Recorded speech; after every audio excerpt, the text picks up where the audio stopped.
Okay, some of you might be looking at this first page saying, why is there a small child with a first day of nursery school sign? Well, that is actually my daughter. Her first day of school was Monday, the 28th, and that is how excited she was to get started. That is the 3-year-old. And then this is not a picture of her, but it is pretty much what she looked like after my husband had to drop her off. So I have a feeling many of you are feeling that way right now that you're back in school and actually starting to learn. Hopefully, at the end of school or units or just being back in class and actually learning, we will get back to this smile on our face.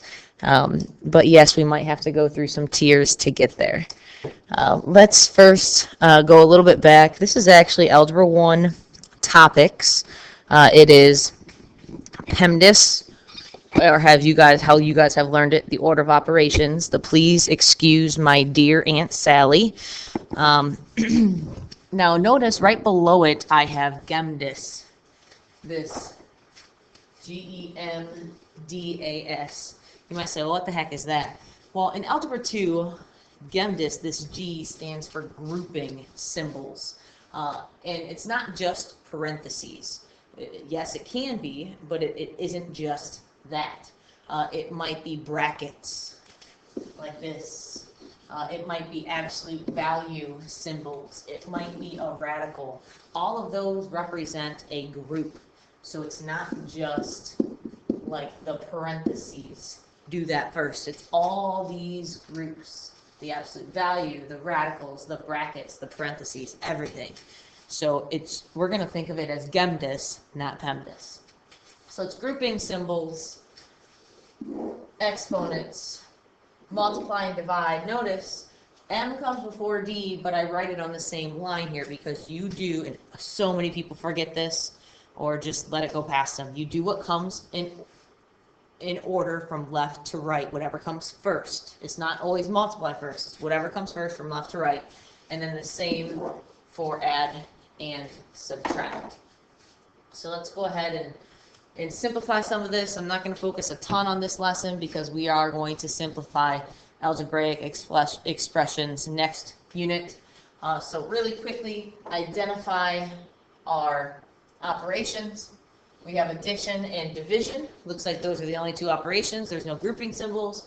There's no exponents. So we have to use the division first. So we're going to do P divided by 5. You might say, I can't do that. And you're right, we can't. So let's substitute in the variable. So it's going to 4P. Since P is equal to 5, we're going to substitute 5 in. 5 divided by 5 is 1. So we have to go back, bring this M plus 1 down. So now we have to do M plus 1, and M is 1. So 1 plus 1 is 2. There it is, simplified. We also just evaluated that algebraic expression. Simplifying and evaluating are essentially the same thing.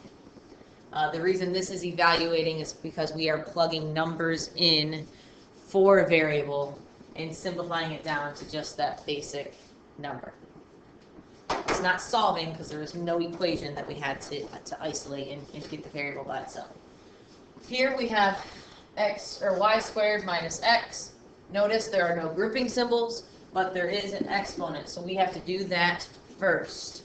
Y squared, y is 7, 7 squared is 49, minus x, x is 7, 49 minus 7 is 42.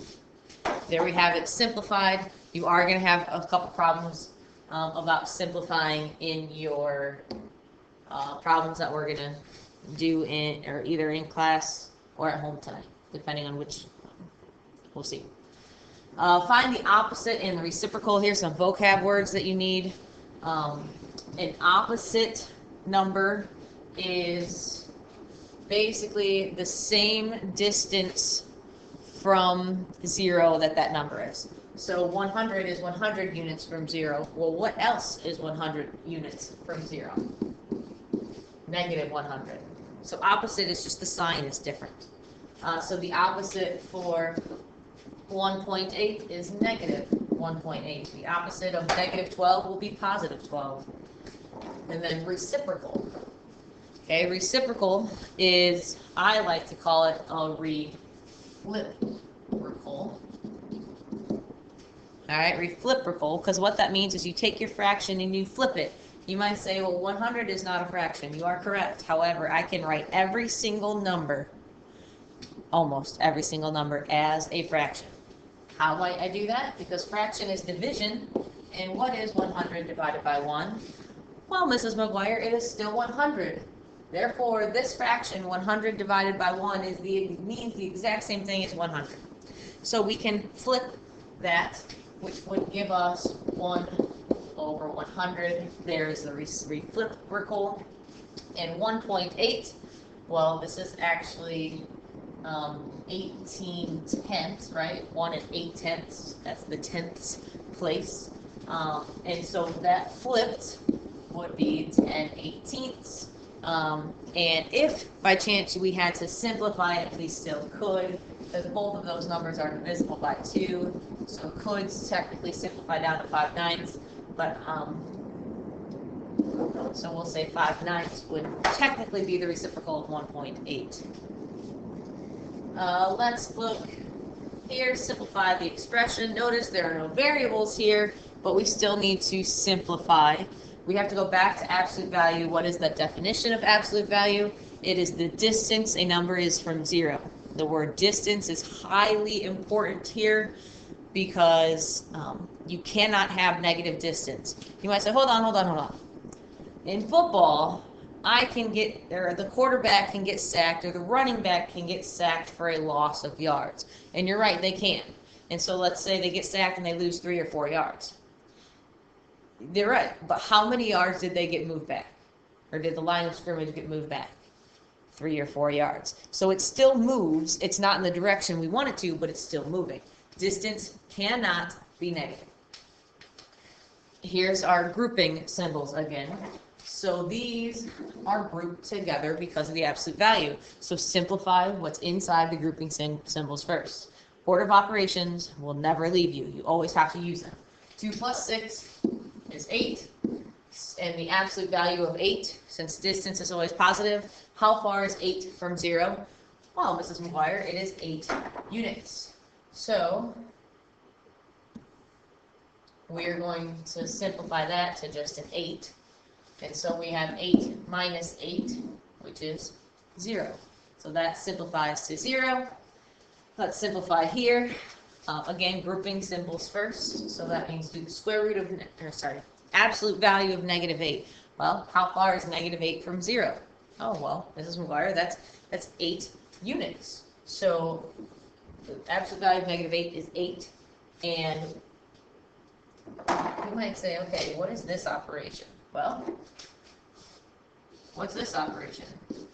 Multiplication. This is just 0.2 times 8. So 0.2 times 8 is 1.6 would be that simplified. We are going to go ahead and attempt these problems. We'll do these tomorrow in class. If you're not going to be there, there you have it. You can go ahead and work on them now. I do have a checkpoint quiz that I want you to do, and it will be not attached to this video, but it will be under lesson 1 GEMDIS for you to begin.